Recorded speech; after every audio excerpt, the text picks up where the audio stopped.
Ma mère vient de Lévis et mon père de Saint-Anselme. Ils se sont rencontrés, sont mariés et mon grand-père Rochefort a demandé à mon père d'amener sa famille rester chez eux. C'est ce qui s'est passé et ma mère, pendant que mon grand-père était vivant, elle était bien traitée. Mais mon grand-père avait de l'argent. Il n'était pas handicapé, il n'était pas pauvre, il avait de l'argent. Et il y avait une ferme à lui, à Sainte-Claire, et il y avait des maisons à lui dans Saint-Ancien. Dont une, c'était une banque, il y avait la première banque, je crois. Et quand mon grand-père est décédé, ma grand-mère était seule avec ma mère. Mon père a dû quitter pour aller travailler à l'extérieur parce qu'il n'aimait pas la ferme. Il détestait ça. Fait qu'il est allé travailler à l'extérieur. Pendant qu'il était parti à l'extérieur, ma grand-mère, elle, a maltraité ma mère. Causé par sa fille, Cécile, qui avait les cheveux rouges, roux comme moi. Donc, ma mère, elle s'en prenait tout le temps à cette fille-là. Et un jour, ma grand-mère a battu ma mère à coups de tisonnier. Fait que ma mère s'est ramassée à Saint-Michel-Archange pendant 1 an. Elle ne se souvenait plus de son mari ni de ses enfants. Elle avait 2 ou 3 enfants à ce temps-là. Et à partir de là, tout a déboulé. Quand ma mère est revenue 1 an après à elle, mon père y allait à tous les jours voir ma mère. Et le médecin a dit, je ne la laisse pas partir d'ici si tu restes pas, si tu t'en vas pas de la place. Il ne faut pas qu'elle revive ça. Fait que c'est là qu'ils ont déménagé à Escourt, dans le Témiscouata. Mon père, il s'était fait engager par son beau-père pour Hydro-Québec, qui était Québec Power dans le temps. Fait qu'il est allé défricher dans ces coins-là. Il a travaillé dur. Mais ma mère, moi, quand je suis venue au monde, elle m'a pris en grippe. Quand j'étais rousse. Et j'ai haï ma mère très jeune. À l'âge de 8 ans, j'ai voulu mourir. J'ai voulu me suicider. Me noyer auprès du lac, dans le lac de Poinégamouk. Et je me suis retrouvée comme ça. Je suis au bord de la grève, puis je vois mon père, puis il me demandait ce que je faisais là, puis je pensais que j'étais rendue au ciel, mais pas pantoute. Fait que là, mon père m'a repris, mais moi, mon père était devenu mon Dieu. Fait que je faisais ce que mon père me disait parce que je me sentais protégée et en sécurité avec lui. Quand il partait travailler, je ne restais pas dans la maison. Il y avait un genre de chambre de débarras dehors. Là. Mes tantes envoyaient toutes sortes de linge pour que ma mère fasse faire du linge pour nous. Et j'allais là. Ou je me tenais dehors parce qu'elle ne me tolérait pas, ou j'allais dans le champ, puis il y avait un garde-robe, puis il y avait une place où je pouvais me cacher tranquille. Fait que je m'en allais là. Mais quand j'étais à côté où elle me disait « Tasse-toi, niaiseuse », elle me donnait une claque en arrière de la tête. « Tasse-toi ». Fait que c'est comme ça que j'ai appris à haïr ma mère. Ou puis mes frères et sœurs, ils avaient commencé à me dire que « Oh non, Pauline est bien trop niaiseuse, elle va rester ici, elle ne fera rien de sa vie ». C'est comme, moi, je me suis sentie dénigrée tout le temps, tout ce temps-là. Un jour, ma sœur Huguette, la plus vieille, et Jean ont rentré une Bible dans la maison. Une Bible Jérusalem, je l'ai encore. Et moi, ça a été comme une lumière. Je dis, hein, que c'est que c'était, ça brillait, cette affaire-là. Je me demandais pourquoi. C'est quoi qu'il y avait là-dedans? Mon père l'a mis sur la table du salon, maman aussi. Puis pour eux autres, tous catholiques, bons catholiques, avaient une Bible. Mon père m'amenait à l'église catholique, mais il me disait tout quoi faire quand j'ai grandi. Tu vas communier, tu vois ci, tu vois ça, il me disait tout. Et puis, il y avait une église protestante au Laclon. Puis, il m'avait amené là. Puis, il m'avait dit, tu vois, ça, Pauline, c'est des protestants. C'est une église protestante. Tu ne vas jamais là. Il dit, hors de l'église catholique, il n'y a pas de salut là. Tu ne vas pas là. Il m'enseignait ce que lui avait été enseigné. Fait que là, quand j'étais toute seule, que maman était bien occupée, j'allais dans le salon pour elle. c'était comme un... Elle ne m'avait pas dans ses jambes. Fait que j'ouvrais la Bible, puis j'étais intéressée, là, mais je ne comprenais rien, mais tout ce que je pouvais. Puis j'étais une personne qui avait appris à lire vite. Jeune, j'avais appris à lire vite. Je n'avais pas discuté à la lecture. Mais je ne comprenais pas ce que je lisais. Alors, je m'en allais où les images. Puis ça me frappait, ces images-là. Puis quand j'allais à l'Église catholique, je voyais le chemin de croix. Puis mon père, il me disait, oui, parce que lui est mort, tout ça. Fait que moi, je m'étais fait... il y avait un vieux moulin qui avait brûlé à Escourt. Fait qu'on se prenait, à chaque fois qu'un oiseau, un animal mourait, on se réunissait, on faisait un service. Mais j'avais pris une statue à maman, qui était de la Vierge, puis je l'avais mis là. Puis moi, un jour, j'ai dit, j'étais pas bien, fait que j'avais été là, puis j'avais prié. J'avais demandé des choses, puis je ne l'avais pas eu. Fait que j'ai dit à mon père, moi, je ne prie plus elle. Il dit, pourquoi? Je ne donne rien. Je vais juste croire en Jésus, celui qui est sur la croix, là. Je vais juste croire à lui. Fait que, comme ça, j'ai dit, ça me donne juste une personne. Il dit, mais oui, mais Anne-Marie, elle peut demander pour toi. Mais j'ai dit, quand j'ai quelque chose à te demander, toi, c'est toi. Maman, je ne veux pas, maman. Fait que j'ai grandi comme ça. À l'âge de 16 ans, je vais voir le film Ben-Hur. Ah, ça m'a frappé, ce film-là. J'ai tellement pleuré, là. Moi, je n'étais pas la fille à aller au cinéma. Mon père me payait pour sortir. Tous mes frères et sœurs sortaient. Moi, j'étais rendue qui avait plus confiance en moi. Fait que je sortais pas. Je me disais, je suis trop niaiseuse, les autres vont rire de moi. J'avais peur de ça. Fait que là, mon père venait me mener, puis je revenais à pied chez nous. Il me donnait de l'argent, puis non. Mais cette fois-là, j'avais été le voir, ce film-là, Ben-Hur. Quand je me suis revenue à pied, mon père m'a dit, je vais venir te chercher. Puis j'avais dit non. Fait que là, j'ai dit, je vais marcher. C'était loin. Fait que j'ai pleuré tout le long. Puis j'ai dit à Dieu, moi, je veux ça. Je veux être heureuse, moi. Je veux connaître ça. Puis là, pas longtemps après, le grand Robert vient à Saint-Éleuthère. Ça, c'est le village voisin. Puis j'ai dit à papa, j'aimerais ça y aller. Moi, je veux y aller, je veux aller voir ça. Je n'avais jamais demandé pour aller dans un endroit comme ça. Et il dit, OK. Mais il dit, parce que mon père le connaissait, ce monsieur-là, mais il dit que je ne te vois pas te faire inoptiser. Je dis, ben non. Il avait averti mes frères. Fait que tout d'un coup, j'étais dans la salle, puis je te l'écoutais, hein? J'étais vraiment attentive à ce qu'il disait. Puis il dit, croisez-vous les mains, puis il dit, je vais vous les souder. Il dit, ceux qui ça ne marche pas, c'est parce qu'ils ne sont pas là. C'est pas les miens. Il a dit ça de même. Fait que, me croise les mains, et banal, je reste là, j'étais cimentée. J'étais vraiment cimentée. Puis ma soeur Mado, qui était avec moi, elle avait fait ça aussi. Elle dit, Pauline, il faut y aller en avant. J'ai dit, non, moi, je ne vois pas. Elle dit, tu vas rester de main. Je dis, vas-y, moi, je ne vois pas là. Je n'ai pas eu le choix d'y aller. Elle a dit à ce Robert-là, elle dit, ma soeur est prise dans le bain avec les mains croisées. Fait qu'il dit, il faut qu'elle vienne. Il dit, viens, je vais t'aider mancher. Fait que j'y vais. Fait qu'il disait, Madeleine, tu peux retourner parce que toi, tu n'es pas vrai, c'est pas vrai ton affaire. Fait que moi, je viens par repartir. Il dit, non, toi, tu restes. Ben non, j'ai dit, moi, je veux descendre. Je veux y aller. Puis quand on dit que l'hypnose, c'est pas grave, c'est vraiment grave. C'est pour ça que je veux parler de ça. Parce que on ne s'appartient plus, là. Lui a pris ma volonté, il en a fait ce qu'il voulait. Ce qu'il voulait, là. Il faisait tout de moi ce qu'il voulait. Parce que quand j'ai voulu partir, il a fait comme un geste, puis moi, j'ai fait comme une planche, une moitié de planche.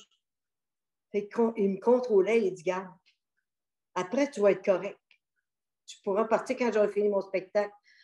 Puis, je n'ai pas compris quand il disait, quand tu ne veux pas, ça ne marche pas. Mais ça a marché. Puis, tout le long du spectacle, j'ai fait le spectacle avec lui, avec d'autres. OK? On était d'autres autour, hein? Plusieurs, je pense.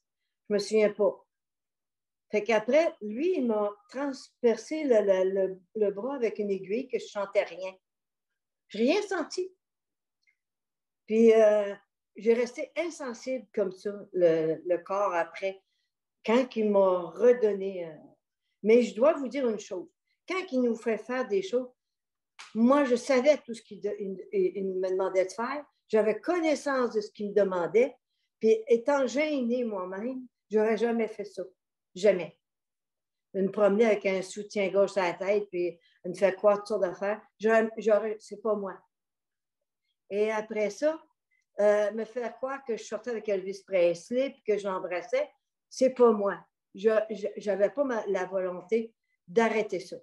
C'est assez spécial. Fait que là, quand ça a été fini, j'ai perdu connaissance. Mon frère Jacques était là, puis je ne sais pas qui, Madeleine était là, puis lui, ils sont allés le chercher. Puis il dit, attendez, elle va revenir, là, ça va revenir. Mais je ne sens plus rien, je ne sens plus rien. Il dit, ça va revenir, inquiète-toi pas. Fait que je suis repartie chez nous comme ça. Mais avant de partir, il m'a donné sa photo.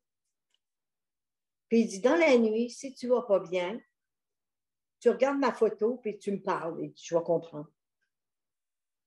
Et c'est exactement ce qui est arrivé. Je sais que beaucoup vont rester sceptiques à ça, mais je l'ai vécu.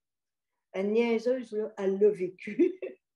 Ça fait que j'étais couchée, puis gros maux de tête, pas capable de dormir, nerveuse. Fait que quand j'ai vu ça, je vais prendre la photo, j'étais toute seule dans mon lit. Je regardais la photo, puis là, je parlais, puis je disais comme il m'avait dit. Un grand froid, je me suis mis à shaker, un grand froid rentrait à l'intérieur de moi. Je shakeais. Là, je dis, oh, ça n'a pas de bon sens d'avoir fret de même. Ça n'a pas de bon sens. J'avais beau m'abrier, puis c'était pas ça, mais ça rentrait à l'intérieur. Ça a duré de même jusqu'au matin, jusqu'aux petites heures du matin. Après, je me suis endormie. Après, j'étais correcte. Je suis devenue, à la longue, un petit peu plus fantastique, un petit peu plus... je dis, voyons, ça m'a bien changé, ça. Il y a des choses que je trouvais qui m'avaient changé. Fait qu'à l'âge de 18 ans, je décide de partir de la maison. Parce que j'en avais assez. Je n'avais assez. J'avais essayé avec ma mère, puis ça ne marchait pas. Fait que c'est la raison. Ma mère, elle s'était elle s'était rassie parce que je vieillissais. Peut-être qu'elle avait peur. Elle était moins méchante. Mais quand ma soeur Suzanne ou les autres étaient là, que je disais, bon, ben, je vais faire ça. Oh, toi, tu fais mal ça. Madeleine vient le faire. Ou c'est Suzanne qui va le faire. Jamais j'étais bonne. Mais là, j'étais tombée toute seule avec elle. Moi, je voulais devenir coiffeuse, pas juste coiffeuse, je dessinais des visages. Puis je voulais devenir visagiste et coiffeuse, créatrice de ça. Puis mon père, il disait, oh non, faut que tu fasses ta 8e année. OK, je fais ma 8e année, ils vont m'inscrire en 8e année scientifique, ça existait ça. Moi, j'avais de la misère à l'école. Une misère épouvantable. Je dis, papa, je ne suis pas capable. Ah, tu ne la poses pas, oublie la coiffure. Fait que maman, elle avait fait un plan. Elle savait qu'elle allait installer mon studio de coiffure, tout, là. Mais moi, je n'étais pas de retourner à la maison, là. C'est pas ça que je voulais. Et puis, là, je réussis mon année. Hey, j'étais-tu fière? Et il dit, non, là, tu vas faire une autre année. Oh non. Ils vont m'inscrire encore en 9e année scientifique. Je n'ai arraché toute l'année. Puis je l'ai passé, on dit, ça a fait ça, comme on dit, je l'ai passé bien juste. Puis il dit non. Il dit, tu vas faire une autre année. Je le voulais tellement, ce cours-là, qu'il m'a inscrit encore au cours de la 10e année scientifique. Je le voulais tellement, mais il m'est arrivé un accident, je me suis blessée à la main coupée en deux. Il y avait juste une partie du pouce puis du doigt qui me tenait la main. J'ai dû arrêter l'école. J'ai dit à papa, je peux aller prendre mon cours de coiffure. Non. Il dit, les filles, vous vous mariez puis vous avez des enfants, vous n'avez pas de ça. J'étais tellement déçue, déçue. Papa m'a déçue ce fois-là, parce que pour mon Dieu, là, je me disais, il doit voir ce que j'avais besoin, un avenir. Mais l'avenir qu'il avait pour moi, c'était pas ce que je voulais. Fait que j'ai quitté la maison à l'âge de 18 ans, dans le but de travailler pour me payer le cours de coiffure. Je rentre à l'Hôtel-Dieu de Québec. J'ai aimé ça, j'aimais ça. J'ai appris, j'ai vu que j'étais capable de faire des choses par moi-même, que je pouvais foncer. Et là, j'ai rencontré des gens. Et encore là, Dieu était loin pour moi parce que j'ai visité des églises catholiques. Je voyais l'architecture, la richesse, tout ça. Je dis non, ça, c'est pas moi, ça. C'est pas pour moi, ça. J'aime pas ça. Mais je disais à Dieu, faut que tu m'aides à passer au travers. Faut que tu m'aides. Et ça ne marchait pas. Et là, j'ai monté au 6e étage, au 650, puis on nous donnait le cours d'aide infirmière. J'ai travaillé à l'Hôtel-Dieu 10 ans de temps. Et au travers de ça, j'ai rencontré quelqu'un. Moi, je restais en chambre. Puis une fille qui travaillait à l'Hôtel-Dieu avec moi, Danielle Gibault, elle voulait que je prenne un appartement avec elle parce qu'elle ne pouvait plus rester en chambre. Mais moi, j'étais gâtée où j'étais. La madame me gâtait. Mais je disais, bon, on va essayer ça en appartement. Puis madame La Rochelle avait de la peine de ça que je quitte. Et à cause de ça, Daniel a dit, tu vas commencer à sortir avec nous autres. Fait qu'on avait été au cercle électrique à côté de l'hôpital. Un gars arrive, puis moi, je ne savais pas danser. Il m'invite à danser, puis j'ai dit, non, je ne sais pas danser. Il dit, qu'est-ce que tu fais ici? Fait que là, on jase. Mais il ne m'a pas lâché. Moi, je n'en voulais pas. Je ne le voulais pas. Il venait tout le temps. Fait qu'il dit avec Daniel, je vais aller vous reconduire, puis c'est ça. Puis il a commencé à venir tout le temps. Puis il venait me rejoindre à l'Hôtel-Dieu, puis j'en voulais pas. Ce qui est devenu le père de mon fils. Moi, j'avais permis certaines choses, mais pas toutes. Il n'y avait pas tout. Puis je m'en allais travailler le matin, puis ça me disait, laisse-le donc. Mais oui, je veux bien le laisser, mais c'est lui qui colle, c'est un coup de colle. Et il me disait tout le temps que ses parents l'avaient abandonné, c'est vrai. Sa mère avait 5 enfants, puis le père est parti, puis est allé mener au bien-être social. Fait que lui, il a été maltraité sur une ferme, en tout cas, ils ont été placés, lui et son frère, puis je ne sais pas les autres. Ils ont été maltraités, battus. Bon, moi, j'ai pris pitié de ça. Puis une fois, j'ai dit, ben là, moi, je ne veux plus sortir avec toi. Et je restais à l'issue de Trenton. Il y avait 13 étages, puis il avait monté sur le toit, puis je me jette en bas. J'aurais bien dû lui dire, vas-y. Il l'aurait peut-être pas fait. Mais là, j'ai dit, ben non, c'est correct. Fait qu'il me manipulait de même un bout de temps. Mais je ne l'aimais pas. Fait que, puis je ne savais pas c'était quoi l'amour. Parce que j'ai appris rien que la haine. J'étais attachée à mon père. Je l'aimais, ça, juste mon père, OK? Mais les autres, là, mes frères et sœurs, j'avais à rien. Je ne ressentais rien pour eux. Fait que je me disais, bon, ça doit être de même, mais lui non plus, je ne sentais rien pour lui. Fait qu'il avait dit, on va descendre, je vais demander ta main à ton père. J'ai dit, hein? Ça a duré de même quelques années, 2 ans, 3 ans. Là, il me laissait, j'étais tellement contente. Je ne courais pas après. Mais après ça, je le voyais un mois au coin de l'Hôtel-Dieu, puis il revenait. J'étais pas à me débarrasser. Fait que là, j'ai passé au feu à l'étude à Trenton. Fait que je suis retournée en chambre. Et là, Daniel, est ressorti, elle était un mois à l'hôpital. Et on avait tout perdu. Fait que on a recommencé. On est allé dans un autre appartement. Et tout s'est déboulé. Là, il m'annonce qu'il me laissait pour de bon. Alors, moi, j'étais contente. Mais quelques temps après, j'apprends que je suis enceinte. Donc, une amie à moi, Jocelyne, qui était proche, je compte ça, elle dit, on va aller voir le docteur Georges Boivin, puis elle dit, il va arrêter la grossesse. Mais moi, je n'étais pas capable mentalement dire, bon, oui. Mais je l'ai suivi, je suis allée voir ce qu'il pouvait faire. Puis, il a sorti, c'est un petit revolver. Je pense que c'était un allume, un briquet en revolver. Il a sorti ça, il a mis ça sur le bureau, puis il a dit, laisse venir au monde, puis tire-y toi-même une balle dans la tête. Ça m'a sonné, ça a comme répondu à ce que moi je pensais. Ça m'a sonné. Puis là, il dit, moi, je vais te faire une offre. Ma femme et moi, on veut un enfant, tu le laisses venir au monde, puis tu me le donnes. Ça a resté de même, mais il m'a suivi un bout de temps. Après ça, j'ai dû partir parce que j'ai été obligée de laisser mon emploi pour la période à l'Hôtel-Dieu, j'ai dû... Moi, j'étais enceinte de 7 mois, puis ça ne paraissait pas. J'étais tellement petite, je fumais 2 paquets et demi par jour. Puis je marchais. Fait que j'ai dû aller dans une résidence de mère célibataire parce que le chômage venait de commencer, je n'avais pas assez de chômage de ramasser. Et puis le bien-être social, je suis allée là, puis on dit non, on va te mettre dans une résidence de mère célibataire, chemin Sainte-Foy. Je m'en vais là. Ah, c'était pas drôle, là. Moi, je voulais pas vivre ça. Les filles, là, non. Fait que il y a une femme qui cherchait, c'était Suzanne Marquis qui travaillait à la radio et son mari Yves Lorrain cherchait une fille pour prendre soin de leur petite fille.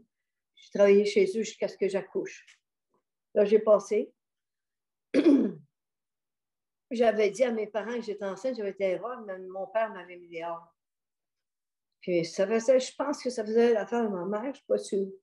En tout cas, ça, c'est mes pensées. Fait qu'ils viennent, quand ils ont su que j'avais accouché, ils viennent à l'hôpital, puis maman arrive, puis elle dit, je prends le bébé, puis il y a une femme à Cabano qui va le prendre. J'ai mis ma mère dehors. J'ai dit, tu t'en vas, puis papa, tu t'en vas me laisser tranquille. Je suis sauvée de l'hôpital. Il me restait 80$ dans mes poches. J'avais été louer un appartement qui avait des joies, c'était tellement affreux, ça. 80$, ça avait coûté. Mais j'avais tout ce qu'il me fallait.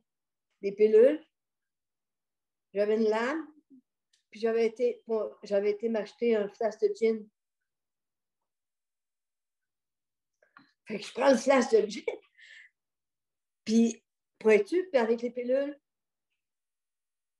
puis je ne savais pas que je ne supportais pas la boisson. J'ai pas de conscience. Moi, j'étais la seule à savoir que j'étais là. Comment on m'a trouvé? Je n'ai jamais su demander à la personne qui m'a trouvé qu'est-ce qui a fait dire que j'étais là. Parce que j'étais la seule à savoir ça. Je me suis ramassée à l'hôpital Saint-Sacrement. Parce que j'ai dit, je vais me tuer. Je me suis dit, bon, j'en voulais dire à mes parents, vous le foulez, puis prenez. Mais j'avais une soeur qui voulait un petit garçon. Probablement qu'il serait allé là, je ne sais pas. J'ai dit, vous le voulez, vous allez le prendre. Moi, j'étais trop. Fait que, mais je me suis réveillée à l'hôpital Saint-Sacrement, avec un lavage d'estomac et tout ça. Et là, ils m'ont dit, m'ont demandé, puis je pose toutes les questions, mais je n'avais pas le droit de prendre mon fils tout de suite. Il fallait que je sois... alors, c'est ça. Moi, le père de mon fils tenait avec quelqu'un qui se droguait, puis qui se droguait lui aussi. Fait que, il me disait tout le temps, il venait me voir, puis prends ça. Non, j'en veux pas de ça, moi. Il voulait toujours me droguer, puis moi, je voulais pas de ça. Fait que, quand j'ai repris le dessus, là, j'ai recommencé à travailler. Il y a une fille de l'Hôtel-Dieu qui s'est fait amie avec moi, puis elle dit, là, Pauline a dit, tu vas aller chercher ton petit gars, puis c'est ma soeur qui va le garder le jour, puis tu vas travailler. Ça a été la plus belle chose que j'ai eue. Puis j'avais demandé des choses à Dieu, puis si ça ne marchait pas, ben, des choses spécifiques. Et j'avais dit, Dieu n'existe pas. Alors, il faut que je me dépanne moi-même. Fait que Muriel puis Pierre gardaient mon fils pendant que je travaillais, puis le soir, la nuit, c'était moi. Mais je ne savais pas c'était quoi aimer. Je ne savais pas. Puis là, Muriel, elle me disait, Pauline, ton fils, il pleure, là, c'est à toi. Oh, je ne savais pas c'était quoi aimer. Puis une nuit, il n'allait pas bien. Fait que Muriel, c'est toi qui as besoin. C'est pas de moi, c'est de toi qui as besoin. Fait que je l'ai pris, je l'ai couché avec moi, sur moi, et le contact. C'était de voir mon bébé. Et il y avait 4 mois et demi, qui me regardait, qui arrêtait de pleurer, qui me regardait. Aime-moi. Fait que, oui, oui, oui. Parce que je ne le voyais plus comme un enfant du problème que j'avais eu. Je le voyais comme un cadeau qui m'apprenait à aimer. Oh, ce petit bonhomme-là a été quelqu'un dans ma vie. Il a été fort. Je l'ai toujours appelé ma force. Parce qu'il m'a donné le courage d'avancer, le courage de travailler. Et comme ça, à l'âge de 4 ans, avant ça, j'avais eu un logement à Primaudic sur Saint-Pédis. Puis, je restais là, puis il y avait une garderie où, en tout cas. Ça fait qu'à l'âge de 4 ans, il y avait quelque chose à mon fils. Puis je le cherchais. Il y avait Joe Thibodeau, moi je travaillais, puis elle dit, Pauline, j'étais en congé, elle dit, j'avais donné en cadeau à mon fils un vélo parce qu'il en voulait un. Puis j'ai dit, oui, tu vas en avoir un. J'avais économisé pour ça. Alors, j'avais donné le vélo, puis il en faisait avec son fils dans la cour intérieure. Fait que, elle dit, va faire tes affaires, puis je vais le surveiller. J'ai dit, Sébastien n'est pas capable de sonner. Là. Je suis au 5e, puis il n'est pas capable de sonner. Fait qu'il faut que tu viennes avec. Mais c'est pas ce qu'elle a fait. Elle a dit à Sébastien de s'en venir, puis Sébastien n'a pas. Fait qu'il est arrivé quelque chose ce qui devait arriver. Quelqu'un l'a emmené avec lui, je l'ai perdu. Je l'ai cherché tellement longtemps. Quand j'ai sorti, je suis allée voir John, donc je n'étais pas contente. Fait que là, quand je l'ai retrouvé sur le bord d'un trottoir, sur Bardi, assez loin, tout est fait, mon petit bonhomme. Il n'y avait plus le regard joyeux, il n'y avait plus rien. Donc, j'ai fait venir la police. Ils sont venus en civil, puis il était chanceux. J'ai été bénie qu'il soit vivant. J'ai été bénie, c'est le 6e. J'ai été bénie de le retrouver vivant. Mais ça, là, ça nous a tués. Ça, c'est arrivé juste avant d'être sauvé en 1976. Mais je dois reculer un petit peu. En 1974, il y a une chrétienne qui était venue à mon travail, Diane Hudon, Diane Gingras, qui avait arrivé avec la Bible, et elle nous parlait. Ah, j'ai dit, voyons donc. Elle parle de la Bible, elle, voyons donc. J'étais toute surpris de ça, voyons donc. Là, elle dit, tu vas-tu venir à l'église? Hein? Je vais à l'église d'Orsainville. C'est le pasteur Houle. Et puis, j'étais là, puis le cantique, je suis sauvé, je suis sauvé.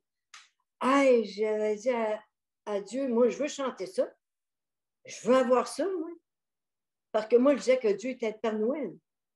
Et, en course pied. C'était pire quand mon fils a eu ça. Fait que Dieu le Père Noël, certain. Ça n'existe pas. Fait que je voulais ça. Fait que là, j'ai décalé, j'ai parti de là. Fait qu'en 1976, c'est arrivé pour mon fils. Et là, je voulais le tuer. Ce soir-là, j'ai dit, bon, je vais le tuer, puis je vais me tuer. C'est la seule solution. J'avais été voir un prêtre, j'avais été voir les médecins. Il n'y avait rien à faire que de laisser le temps. Mais je n'étais pas capable de voir mon fils souffrir comme ça. Puis je me disais, la société, c'est de la saleté. Sa faim nous fait souffrir. Fait que j'entends mon fils. Il y avait un petit passage, un mini-passage. J'avais pris un oreiller, puis j'allais pour l'étouffer. Croyez-le ou non. incapable de passer dans la chambre. C'est comme si on me poussait, puis j'arrivais à côté du téléphone. Et non, j'ai fait ça 3 fois. La dernière fois, j'arrivais à côté du téléphone, je pleurais, puis le numéro de téléphone du pasteur Hull venait dans. Puis je n'avais jamais appelé le pasteur Hull. Là. Le numéro de téléphone arrive, puis je signale ce numéro de téléphone-là, le pasteur Hull me répond. Puis je pleurais. Puis le pasteur Hull, il dit Pauline, ça fait 2 ans que je prie pour toi. Ah, puis là, j'y raconte. Il dit j'y vais tout de suite. J'ai dit, Monsieur Hull, j'ai dit, le fait que vous me dites ça me rassure parce que les autres n'avaient rien à faire. Il dit non, il y a quelque chose à faire. Et il y avait un autobus scolaire qui n'est stationné toujours devant ma fenêtre de salon. C'est écrit Jésus t'aime. Quand je voyais ça, je disais, Jésus t'aime, voyons, Jésus t'aime. Fait que ce jour-là, quand j'avais voulu faire ça, l'autobus était là, Jésus t'aime. Puis j'avais acheté un petit gilet à Sébastien, c'était écrit Jesus love me, puis love you. Mais je ne savais même pas c'était quoi, c'est en anglais. Dans ce temps-là, je n'avais pas réalisé. Fait que là, le pasteur Hull, il vient chez nous. On parle, puis il dit mercredi soir, tu as un rayon de prière, quelqu'un vient te chercher. Fait que j'ai été. Est-ce que je dépasse le temps? Fait que j'ai été à l'église.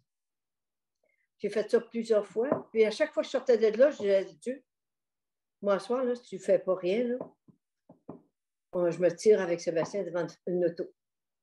Je vais me sauver, puis je vais me jeter là. Mais je savais qu'on ne menaçait pas Dieu. Fait que j'ai été sauvée le 6 octobre, un mercredi soir. Ça a été le plus beau jour de toute ma vie. De toute ma vie. Moi, il y avait un verset que je lisais. Jésus dit, je suis le chemin, la vérité et la vie. Et moi, je demandais le bonheur. Je voulais être heureuse, moi. Puis c'était sûr que la Bible me donnait juste ce verset-là que j'étais capable de lire. Jean 14, c'est Jésus dit, je suis le chemin, la vérité et la vie. Nul ne vient au Père que par moi. Je ne comprenais pas, je le lisais, mais je ne le comprenais pas. Là, Mme Moule était assise à côté de moi, c'était le temps on se réunissait juste pour le temps de prière, l'étude était finie. Ça fait que, qu'est-ce que je vois briller? Le verset, pourtant sa Bible était fermée. Jésus dit, je suis le chemin, la vérité et la vie. Nul ne vient au Père que par moi. Tout s'est fait clair. La lumière s'est faite. Là, pour moi, là, dans mon salut, j'ai vu Jésus qui me montrait ses mains, ses pieds, puis il pleurait. Puis c'est pour toi que j'ai fait ça. Misère que là, j'ai dit oui, je veux être sauvée, je veux que tu rentres dans mon cœur. Là, c'était comme du feu qui sortait de la méchanceté, toute la haine, toute la méchanceté, c'était comme du feu. Puis toute la beauté rentrait. C'était spécial, là. Moi, mon salut comme ça, j'aimerais tellement le filmer. Je m'en vais chez nous ce mercredi soir-là. Je me couche, je m'endors, puis je m'endors. Mon fils, il était couché, fait que je me réveille. Toute la peur. Puis là, je vais vous conter quelque chose. Moi, là, c'est comme si le Seigneur était là, qui me cachait. Puis j'entendais, j'allais dire, elle prenait des pilules certaines, non. Mais tout ce que j'avais ressenti quand j'ai été inoptisée avec le gars, ça sortait, le foie sortait. Et la chaleur rentrait. Tout ça, c'était spécial. Puis c'est comme si le Seigneur était là, puis il disait, bouge pas, je te protège. Puis me semblait que j'entendais dire, laisse-moi aller. Je sais quoi, Seigneur, c'est quoi j'ai fait donc. Je me demandais si j'étais correcte d'avoir été sauvée comme ça, parce que mon salut, là, il s'était installé pour moi, là. La délivrance était faite. Puis après, ça a duré un temps, puis je suis endormie. C'est comme si je m'étais endormie dans les bras du Seigneur. Fait que ce jour-là a été la grande délivrance. Je vais marcher avec Sébastien. Mon fils, ça faisait, je ne sais pas combien de temps qu'il m'avait dit ça. On marchait, puis c'était l'automne. Hey, maman, les feuilles, gars, écoute, il marchait, ça faisait du bruit. Il me faisait longtemps, il ne disait plus ça, là, il était comme mort là-dedans. Là. Tout d'un coup, il est en train de dire, hey, maman, les oiseaux chantent. C'est comme, wow! Et puis là, le Seigneur a changé ma vie. Et plus tard, je vais à l'été 77 à une conférence. C'était où c'était le camp de l'Arche, mais il y avait Stowe John qui avait prêché. Puis c'était tellement, j'en avais tellement entré, ça. Puis j'avais dit, oui, je veux faire ta volonté, Seigneur. Parce que j'avais rencontré Yvan entre-temps. Puis il dit, viens, je vais te montrer ma volonté. Je pleurais tellement, je disais, hey, je vais servir mon Dieu, je vais te servir. Il me montre, Yvan, tu vas marier cet homme-là. Je dis, oh non, non, je ne veux pas me marier, Seigneur. Moi, je ne veux pas me marier. Une grande tristesse a rentré en moi. Puis, tout le temps, j'allais, puis je ne doutais pas de mon salut parce que Dieu m'avait dit, vous êtes maintenant gens de la maison de Dieu, dans le Galate ou quelque chose de même. Là. Fait que je ne doutais pas de mon salut. Je disais, voyons donc. Puis, j'ai parlé de ça, la volonté de Dieu. Puis, à toutes les fois, je demandais à Dieu sa volonté.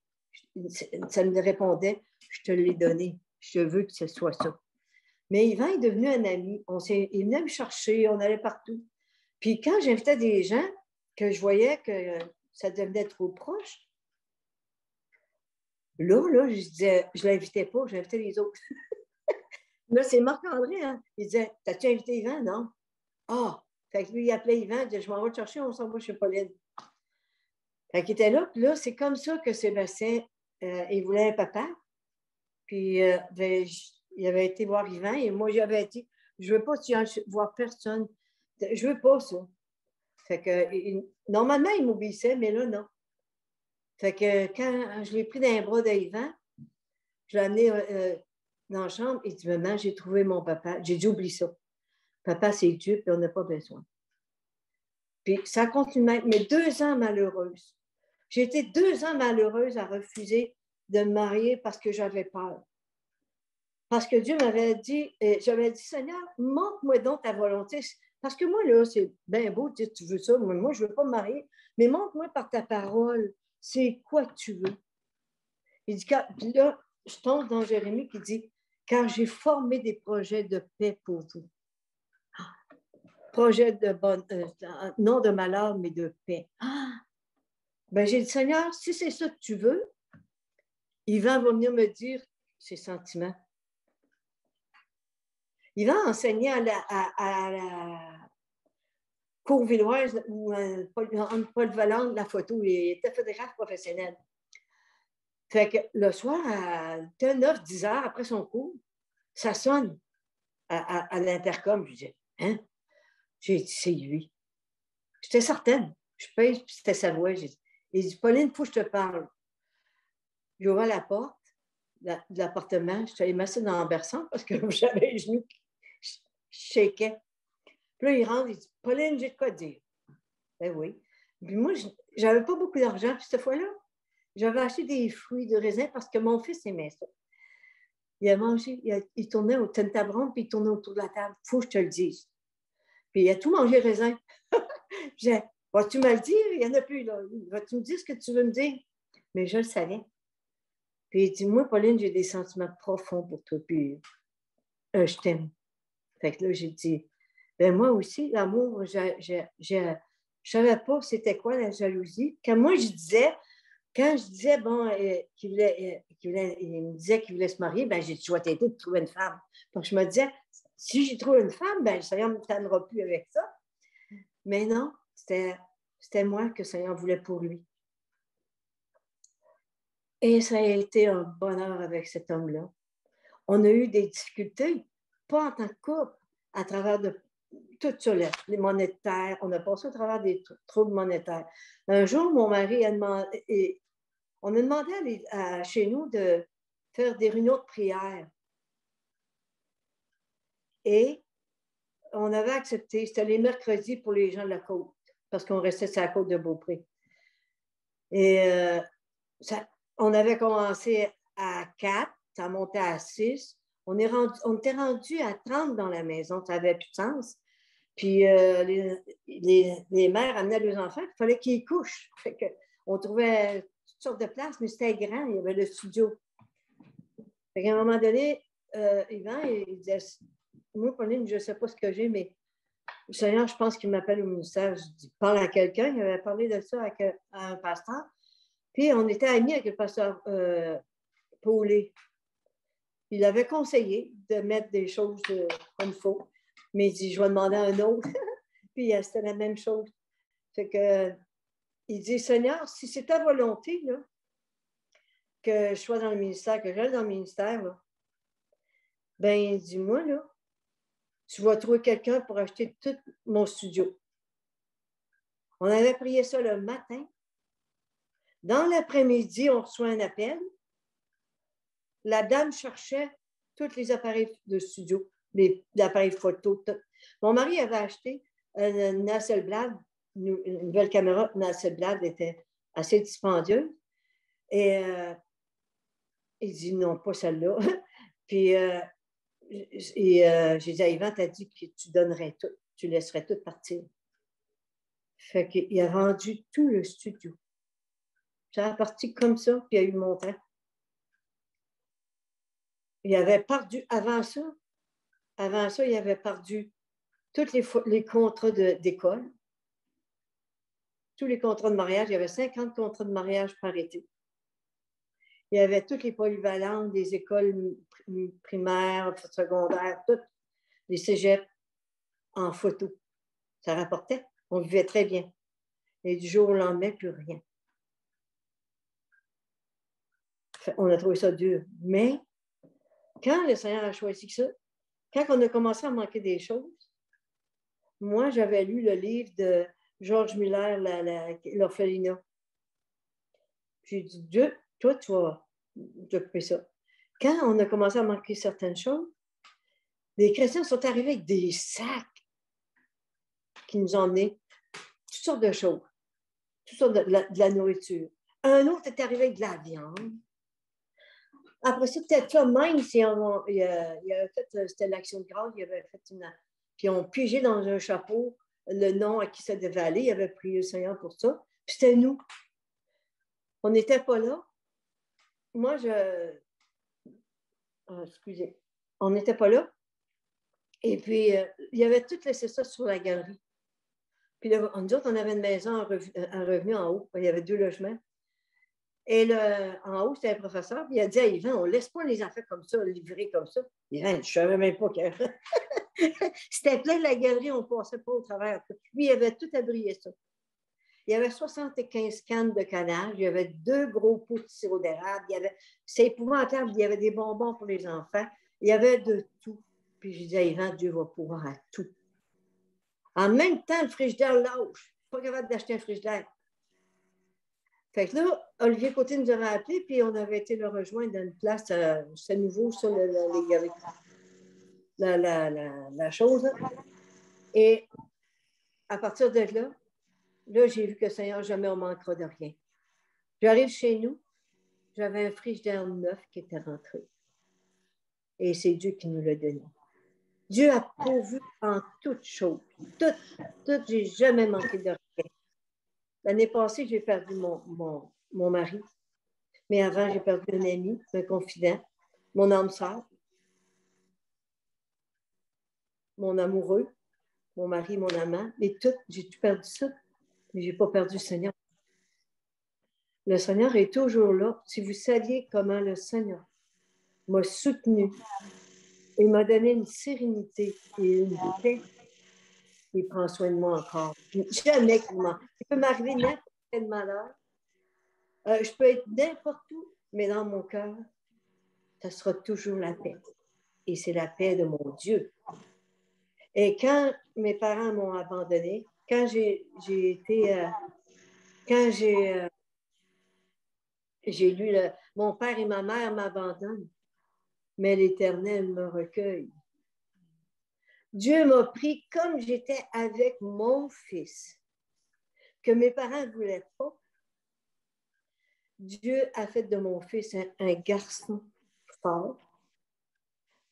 Il est bien aujourd'hui. Il est fonctionnaire avec le Seigneur jusqu'à 19 ans. Fait que je loue le Seigneur pour la vie qu'il m'a donnée.